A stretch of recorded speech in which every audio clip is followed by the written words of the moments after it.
ठंड में क्रिसमस पर सेंटा लाए रजाई। दिसंबर की ठंड अपने पूरी शबाब पर थी। उत्तर भारत का एक छोटा सा मोहल्ला कविनगर सर्द हवाओं से कांप रहा। सुबह की धुंध ऐसी थी कि सामने खड़ा आदमी भी नजर न आए। इसी मोहल्ले में रहता था विक्रम, जिसकी उम्र 45 के आसपास थी। वो बड़ा ही मेहनती मगर हालात का मारा था। उसके परिवार में उसकी पत्नी सीता, 2 बच्चे पिंकी, गोलू और बूढ़ी अम्मा सुमित्रा रहती थी। प्रज्ञा सुबह सुबह अंगीठी सुलगा रही थी। अरे विक्रम, आज तो ठंड ने हद ही कर दी। देखो तो इसे जैसे अंगीठी भी जम गई हो। क्या करें सीता, ठंड तो ऐसे पड़ रही है जैसे हमसे कोई दुश्मनी निभा रही हो। वहीं झोपड़ी के एक कोने में अम्मा रजाई को कसकर ओढ़े खाट पर बैठी थी। हे भगवान, हमारे जमाने में भी ठंड पड़ती थी, पर ऐसी नहीं। अब तो हड्डियों में घुस जाती है सारी ठंड। अब समझ आया कि क्यों ठंड पड़ते ही लोग बुढ़ापे में टपकने लगते हैं। सुबह बाहर काफी कोहरा था और अब नेहा स्कूल जाने को तैयार हो रही थी, लेकिन उसकी ऊनी स्वेटर जगह जगह से फटी हुई थी, जिसमें कई छेद हो रखे थे। ये देख उसकी माँ बोली, बेटी आज बाहर बड़ी ठंड है और तेरी स्वेटर में भी छेद हो रखे हैं। ऐसा कर तू आज स्कूल जाना रहने दे। नहीं माँ, आज तो स्कूल में सेंटा क्लॉज आने वाले हैं। वो सबके लिए गिफ्ट लाएंगे, तो आज तो मैं जरूर जाऊंगी। क्या पता वो मेरे लिए भी कोई गिफ्ट लाए हो। अगर सेंटा आएंगे ना, तो मैं उनसे एक रजाई मांग लूंगी, ताकि हम सबको रात को ठंड में सोना न पड़े। ये सुनकर प्रज्ञा हल्की सी मुस्कान दबा गई। हाँ बिटिया, सेंटा आएगा, जरूर आएगा। प्रज्ञा ने अपनी बेटी को दिलासा दिया और उसे वहाँ से भेज दिया। दरअसल उनके घर में बस एक ही पुरानी रजाई थी, जो अम्मा के हिस्से थी। बच्चे रात को ठिठुरते रहते, लेकिन उसकी कमाई इतनी नहीं थी कि वो घर में अन्न के अलावा और कुछ ला पाए। ऐसे ही दिन के समय मोहल्ले में शोर मच गया। पड़ोसी शारदा आंटी भागते हुए उनके घर आई। अरे प्रज्ञा, सुना है इस साल चर्च वाले गरीबों में कंबल बांटेंगे। सच? कब काकी? अरे कल शाम। पर तू तो जानती है सब लोग मुफ्त की चीजों के लिए कितनी भीड़ लगा कर रखते, तो वहाँ भीड़ बहुत होगी। जैसे ही विक्रम ने काकी की ये बात सुनी तो उसके मन में एक चिंगारी सी जली। काश कि हमें भी एक रजाई मिल जाए तो। उस रोज नेहा स्कूल पहुंची, जहाँ क्रिसमस सेलिब्रेशन था। जहाँ एक आदमी सेंटा बनकर स्कूल में सबको टॉफी बांट रहा था। टॉफी देख सेंटा से मासूम नेहा ने कहा, नहीं सेंटा, मुझे टॉफी नहीं चाहिए, मुझे तो रजाई चाहिए। आप मेरे लिए नई रजाई दे दो ना। मुझे और मेरे परिवार को बड़ी ठंड लगती है। हमारे पास एक ही रजाई है जो पुरानी हो गई है, और वो दादी के पास रहती है। वो बूढ़ी है ना, इसलिए। ये सुनकर वो आदमी बना सेंटा टॉफी देकर वहाँ से चला जाता है। मासूम नेहा उदास होकर घर आ जाती है। इधर शाम को गोलू अपने पिता से पूछता है, बाबा सेंटा सच में आता है ना? हाँ बेटा, आता है। ठंड में तो खास आता है। तो वो हमारे लिए भी कुछ लाएगा? विक्रम कुछ नहीं बोला। विक्रम, बच्चों को ठंड लग रही है, अगर इस साल भी रजाई नहीं मिली तो? मैं कोशिश करूंगा कुछ न कुछ जुगाड़ लगाने की, लेकिन बाकी चीजें तुम भगवान पर छोड़ दो। ऐसे ही रात गहरी हुई। हवा सीटी बजाती हुई खिड़कियों से टकराने लगी। गोलू ठंड से कांपते कांपते जाग गया। माँ, ठंड। प्रज्ञा ने उसे अपने पास खींच लिया, लेकिन एक ही रजाई में 4 लोग कैसे समाते। अम्मा ने धीरे से कहा, बहू ये लो, बच्चों को रजाई दे दो, मैं पुरानी शॉल से काम चला लूंगी। नहीं अम्मा, आपको ठंड लग जाएगी। मेरी हड्डियाँ अब ठंड सहने की आदी हैं, और इन बच्चों को इसकी ज्यादा जरूरत है। ये सुनकर विक्रम की आंखें भर आईं। उस रात उसे ठीक से नींद ही नहीं आई। फिर अगली सुबह क्रिसमस था, जिसके चलते नेहा के स्कूल की छुट्टी थी। फिर सुबह होते ही विक्रम चर्च की ओर निकल पड़ा। रास्ते में ठंड ऐसी थी कि सांस से भाप निकल रही थी। वहाँ पहुँचा तो उसने देखा कि लंबी कतार लगी हुई थी। विक्रम पीछे भीड़ में खड़ा था। सबको मिलेगा, धक्का मुक्की मत करो। लेकिन विक्रम लाइन में लगा रहा। फिर घंटों बाद उसकी बारी आई। भाई आज कंबल खत्म हो गए। भाई घर में बच्चे हैं, माफ करना, जिनके नसीब में था उन्हें पहले ही मिल गया। अब उदास होकर विक्रम खाली हाथ घर की ओर लौट पड़ा। रास्ते में ठंड और बढ़ गई थी, मानो उसे चिढ़ा रही हो। आप आ गए जी, क्या हुआ, कंबल नहीं लाए? हमारी किस्मत ही खराब है सीता। फिर शाम को मोहल्ले में बच्चों का कार्यक्रम था। एक नौजवान सेंटा की ड्रेस पहन कर आया। नेहा और गोलू भीड़ में खड़े थे। उनकी आंखें चमक रही थी। सेंटा ने बच्चों में टॉफी बांटी, जिसे लेकर वो घर आ गए। नेहा ने घर आकर, माँ, ये सेंटा टॉफी देकर क्यों जाते हैं? मैं कब से उनसे रजाई मांग रही हूँ। क्या वो रजाई लेकर नहीं आएंगे? हमें कितनी ठंड लगती है। पता नहीं बेटी, अब तो बस हम उम्मीद कर सकते हैं। क्या पता इस बार सेंटा हम गरीबों की भी सुन ले। फिर जैसे जैसे शाम होने लगी, ठंड और ज्यादा बढ़ती गई। उस रात हवा में बर्फ सी चुभन थी, जिससे अम्मा को खांसी शुरू हो गई। सीता, अम्मा की हालत ठीक नहीं लग रही। काश एक और रजाई होती तो माँ जी को ये पुरानी इस छेद वाली रजाई में गुजारा नहीं करना पड़ता। फिर प्रज्ञा ने अम्मा को काढ़ा बना कर दिया, जिससे उन्हें थोड़ी गर्माहट मिली। विक्रम और प्रज्ञा अब ठंड में बैठकर अपनी किस्मत को कोस रहे थे। मुझे लगता है ये सर्दियाँ भी हमारी बिना रजाई के ही कटेंगी। तभी अचानक दरवाजे पर दस्तक हुई। इस वक्त कौन होगा जी? घबराओ नहीं, मैं देखता हूँ। फिर विक्रम ने दरवाजा खोला। सामने वही सेंटा खड़ा था। जी आप कौन? सेंटा माय चाइल्ड, तुम्हारी हर मुसीबत का हल लेकर आया हूँ, ये लो रजाई। सच सच कहिए, कौन है आप? तभी उसने अपनी दाढ़ी हटाई। वो कोई और नहीं बल्कि वही स्वयं सेवक था जो चर्च में कंबल बांट रहा था। साहब आप, भाई माफ करना, आज तुम्हारा चेहरा याद आ गया। ये लो एक नई रजाई तुम्हारे लिए। रजाई? आप तो सचमुच हमारे सेंटा निकले। नहीं भाई, सेंटा तो ठंड होती है, वही हमें एक दूसरे की याद दिलाती है। प्रज्ञा ने रजाई थाम ली जैसे कोई खजाना हो। वो काफी बड़ी और भारी रजाई थी जिसकी गर्माहट काफी अच्छी थी। देखो माँ, सेंटा आ गया। मैंने कहा था ना। हाँ मेरे बच्चों, सेंटा ने तुम्हारी सुन ली। बेटा आज समझ आया, ठंड इंसान को सिखा देती है कि दिल गर्म रखना चाहिए। विक्रम चुपचाप बैठा रहा। उसके भीतर सुकून की आग जल उठी थी। सुबह धूप निकली। रजाई में लिपटे बच्चे हंसते हुए उठे। आज ठंड भी मीठी लग रही है। उस मोहल्ले में लोग आज भी कहते हैं कि ठंड ने ही सेंटा को उनके घर भेजा था, क्योंकि कभी कभी ठंड सिर्फ शरीर नहीं दिल भी जमा देती है, और वही ठंड किसी अनजान हाथ से गर्माहट बनकर लौट आती है।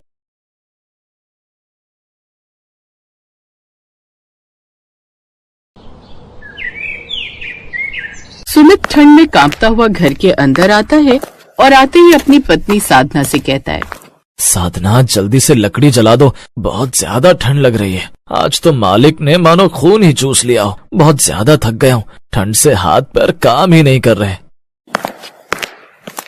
अजी लकड़ी कैसे जला दूं जब घर में जलाने के लिए लकड़ियां ही नहीं है।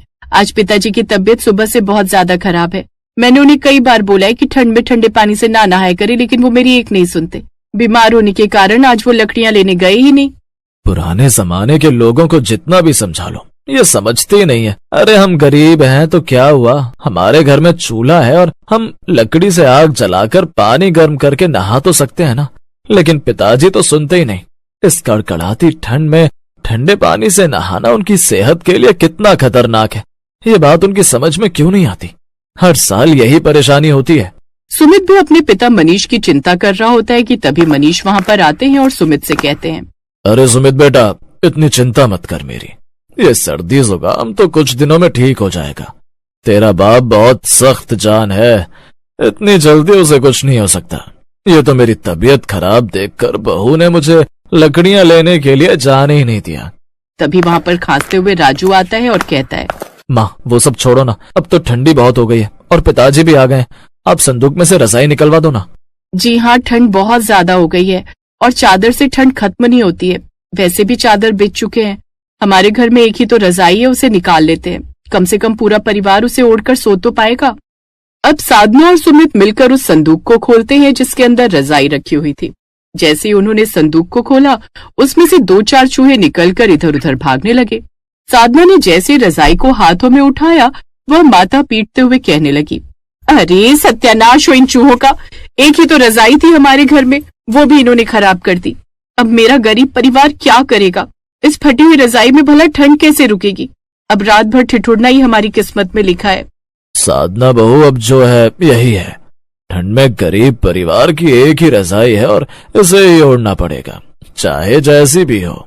साधना ने अपने पूरे परिवार के ऊपर वो रजाई डाल तो दी, लेकिन उस रजाई में से बदबू आ रही थी और वो जगह जगह से फट चुकी थी, जिस वजह से पूरा परिवार रात भर ठंड में ठिठुरता रहा और उसे ओढ़ नहीं पाया। राजू रात भर खांसता रहा और सुमित बेचैनी से करवटें बदलता रहा। तभी अगली सुबह गांव का भीम, जो कि सुमित का दोस्त था, वो भागते हुए आया और कहने लगा, जल्दी चल सुमित, गांव के जो जमींदार है ना, उनके घर बेटा पैदा हुआ है, इसीलिए वो गरीबों को मंदिर के बाहर रजाई कंबल बांट रहे हैं। तू अपने परिवार को भी लेकर चल, तेरा नंबर भी आ जाएगा। हो सकता है तेरे पूरे परिवार को 4 अलग अलग रजाई मिल जाए। अगर ऐसा ना भी हुआ तो पूरे परिवार के हिस्से में एक रजाई तो आ ही जाएगी। सुमित ये बात सुनकर बहुत ज्यादा खुश हो जाता है और उसके बाद वो अपने पूरे परिवार को लेकर जहाँ जमींदार जी मंदिर के बाहर रजाई कंबल बांट रहे थे वहाँ पहुँच जाता है, जिसके बाद पूरा परिवार ठंड में लाइन में लग जाता है। लेकिन मौसम की मार थी या प्रकृति का अत्याचार कि तभी जोरों से बारिश होने लगती है और उसका पूरा परिवार बारिश में भीगने लगता है। राजू ने कांपते हुए कहा, माँ बहुत ज्यादा ठंड लग रही है। इतनी ठंड तो हमारी उस झोपड़ी में भी नहीं लगती जिसमें जगह जगह छेद हो रहे हैं। माँ कुछ करो ना। बेटा बस थोड़ा सा इंतजार कर ले, जैसे ही हमारा नंबर आ जाएगा हम रजाई लेकर यहाँ से चले जाएंगे और उसके बाद उस रजाई के अंदर हम आराम से सोया करेंगे। वो लोग काफी देर तक बारिश और ठंड में खड़े रहते हैं और जब तक उनका नंबर आता है किस्मत से एक ही रजाई बचती है और जमींदार वो रजाई सुमित के परिवार को दे देता है। राजू बहुत ज्यादा खुश था और अपनी झोपड़ी में उस रजाई के साथ आकर वो अपनी माँ से कहता है, माँ, अब हमें किसी भी तरह की कोई परेशानी नहीं होगी और हमारा पूरा परिवार एक रजाई के अंदर सोया करेगा तो हमारी ठंड बहुत आराम से निकल जाएगी क्योंकि रजाई बहुत गर्म जो है। हाँ मेरे बच्चे, तूने बिल्कुल ठीक कहा। अब हमें किसी भी तरह की कोई परेशानी नहीं होगी। भगवान का साथ है हमारे पास और ये गर्म रजाई।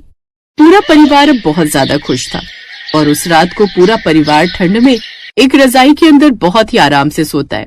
सबको बहुत ही सुकून की नींद आती है। सुबह जैसे ही साधना उठती है तो वो सुमित को काम पर जाने के लिए उठाती है। अजी उठ जाइए, सुबह हो गई, आपको काम पर नहीं जाना है क्या? इतना आलस करना भी अच्छा नहीं होता है। अरे साधना, सोने दो, बहुत दिनों के बाद तो इतनी गर्मी में नींद आई है, सोच रहा हूँ छुट्टी कर लूं। छुट्टी करने के बारे में बिल्कुल भी मत सोचिए। अगर आप छुट्टी करते हैं तो आपकी तनख्वाह कटती है और हमारे राजू की पढ़ाई में दिक्कत आती है, फिर पिताजी की दवाइयों का भी तो देखना है। चुपचाप उठ जाइए और काम पर जाइए, वरना मैं इस रजाई पर पानी डाल दूंगी और उसके बाद वो हफ्ते भर तक नहीं सूखेगी। सुमित ये बात सुनकर डर जाता है और चुपचाप उठकर काम पर चला जाता है। वहीं मनीष दोपहर में लकड़ियां काटने चला जाता है। राजू स्कूल गया हुआ था और साधना ने सोचा अभी तो घर पर कोई भी नहीं है, क्यों ना मैं अपनी नई रजाई को थोड़ी देर धूप लगने के लिए धूप में डाल दूं। इस बहाने ये थोड़ी ठीक हो जाएगी। वैसे भी इतनी मेहनत से मिली है, थोड़ी देर धूप में रहेगी तो इसकी नमी दूर हो जाएगी और ये और भी आरामदायक लगेगी। साधना ये बोलकर अपनी रजाई को बाहर रस्सी पर धूप में डाल देती है ताकि उस पर थोड़ी सी धूप लग जाए और वो ठीक हो जाए और साधना घर के काम करने लगती है। थोड़ी देर के बाद राजू आ जाता है और उसका भी खेलने की वजह से रजाई पर ध्यान नहीं जाता और सुमित आकर खाना खाता है और वो भी रजाई के बारे में नहीं पूछता। रात के समय जब सोने की बारी आती है तो मनीष ने कहा, अरे बहू, रजाई कहाँ है? हमारी रजाई तो लाओ, उसके बिना तो हमें नींद नहीं आएगी। वैसे भी वो रजाई कहीं नजर नहीं आ रही। पिताजी, मैंने वो रजाई धूप में रख दी थी ताकि वो थोड़ी ठीक हो जाए, मैं अभी लेकर आती हूँ। साधना जैसे ही बाहर उस रजाई को देखने के लिए जाती है तो उसे वो नजर नहीं आती। ये देखकर वो बहुत ज्यादा घबरा जाती है और जोरों से चीखती है।